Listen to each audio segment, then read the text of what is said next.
عمران خان کی باری آئی تو صرف فوج کے ادارے پہ حملہ نہیں کیا بلکہ فوج کے ادارے پہ خود کش حملہ کیا. اور جانتے ہو اپنی باری آئی تو اس ایک شخص کو کرسی پر رکھنے کے لیے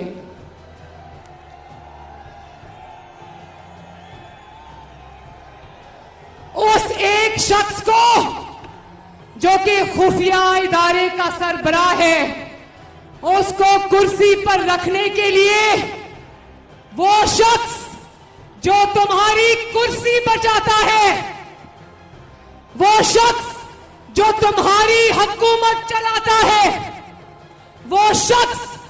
جو تمہاری مخالفین کو پکڑتا ہے اور مارتا ہے وہ شخص جو ججز پر دباؤ ڈالتا ہے وہ شخص جو عدلیہ کا چہرہ داغدار کرتا ہے وہ شخص جو ججز کو بلیک میل کرتا ہے وہ شخص جو صحافیوں کو اغوا کرتا ہے وہ شخص جو صحافیوں کی زبانیں بند کراتا ہے وہ شخص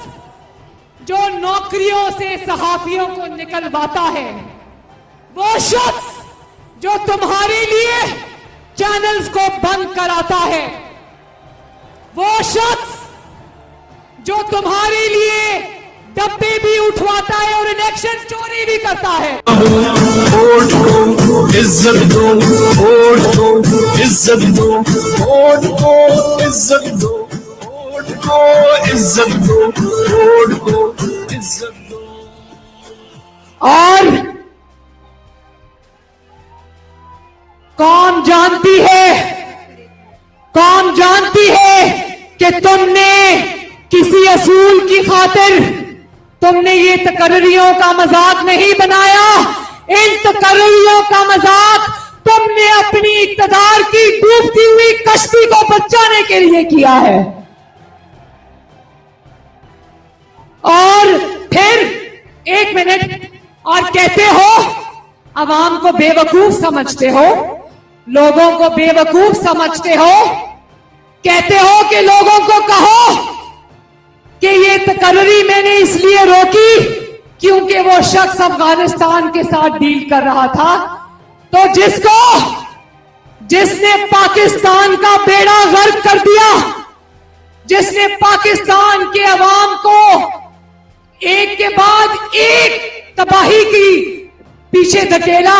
تو تمہیں پاکستان کا تو خیال نہیں ہے تمہیں افغانستان کا خیال ستا رہا ہے.